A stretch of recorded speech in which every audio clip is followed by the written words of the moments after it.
At last count, I think it was Gallup poll found that 12% of the American people had confidence in the United States Congress. 12%. Well, I think we're on our way tonight to single digits, because in the modern history of this country, there has never been a process as absurd as what we are seeing right here.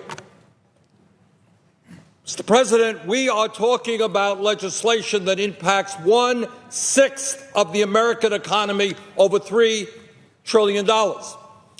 We are talking about legislation because it is health care that impacts every man, woman, and child in this country. Mr. President, maybe you can help me.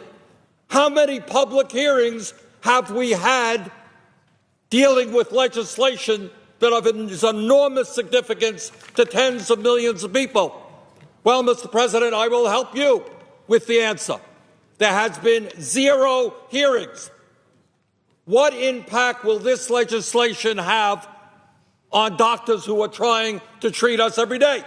One might think that we would hear from doctors in the American Medical Association to tell us how this legislation would impact their work. We have not had one public hearing to hear from one doctor. What has the American Hospital Association had to say about how this legislation would impact rural hospitals in America, many of which may close down?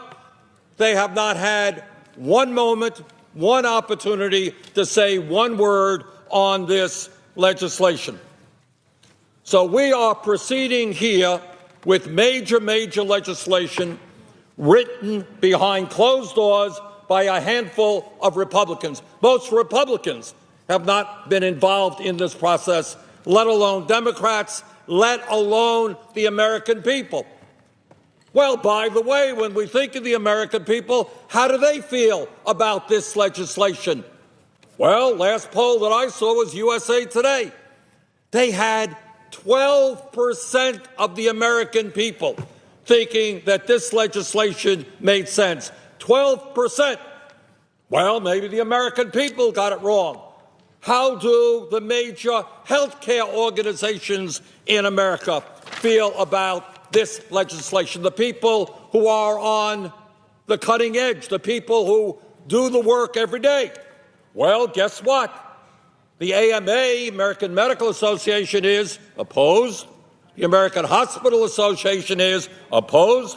The AARP, the largest senior group in America, is opposed because they know the horrendous impact this will have in raising premiums for older workers. American Cancer Society opposed. The American Heart Association opposed. The American Academy of Family Physicians opposed. The American Academy of Pediatrics opposed. The American Psychiatric Association opposed. Virtually every major national health care organization is opposed to this disastrous legislation. So the American people are opposed. The health care organizations all across this country are opposed. The bill is written behind closed doors, and yet, under those circumstances, they want to bring it to the floor for a vote. Now, what most Americans are sitting around and thinking, they are saying, look, the Affordable Care Act has done some good things. Before the Affordable Care Act, Mr. President, we had some 50 million people without any health insurance. Affordable Care Act provided insurance for about 20 million people. That is no small thing. In the majority leader's own state of Kentucky, the rate of uninsured went from 20% down to 7%. That's pretty good. Not great, but it's pretty good. West Virginia, rate of uninsured went way down. So we have seen 20 million people gain insurance. We have dealt with the Affordable Care Act under a total obscenity, and that is if somebody had a serious illness, breast cancer, diabetes, they could not get insurance at an affordable cost because of a pre-existing condition. How insane is that? The American people said that is nonsense. What's the function of insurance if not to cover us when we need it the most? for those illnesses that we have had. And we ended that absurdity. That was a good thing. Affordable Care Act has done other very important things. Have you heard, Mr. President, one member of this body say that the Affordable Care Act is perfect? Have you heard one person here say that the Affordable Care Act does not need to be improved? Of course it does. Right now, throughout this country, in my state of Vermont, all over this country, deductibles are too high. I've talked to people at $5,000, $10,000 deductibles. They can't go to the doctor when they should. We've got to lower deductibles. Co-payments are too high. Premiums are too high. And I'll tell you something else, Mr. President. Donald Trump ran for president. He campaigned, and he said, I'm going to stand with the working people of this country.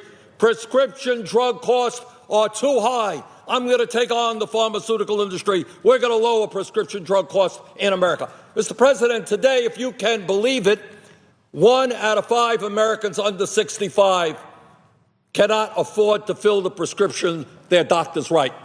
Mr. President, today somebody walked into a pharmacy and found that the cost of the medicine they've been using for 10 years has doubled, maybe tripled, because we have no legislation that stops the drug companies from charging us anything they want, and they will charge us anything they want.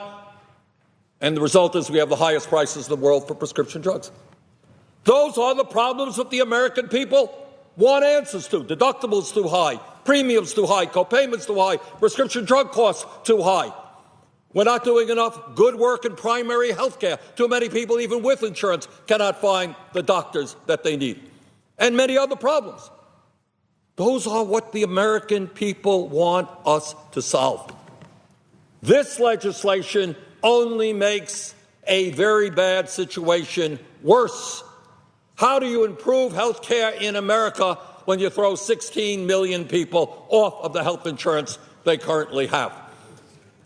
How do you improve health care in America when, according to the CBO, premiums are going to go up 20% every year? Let's get that clear. 20% on January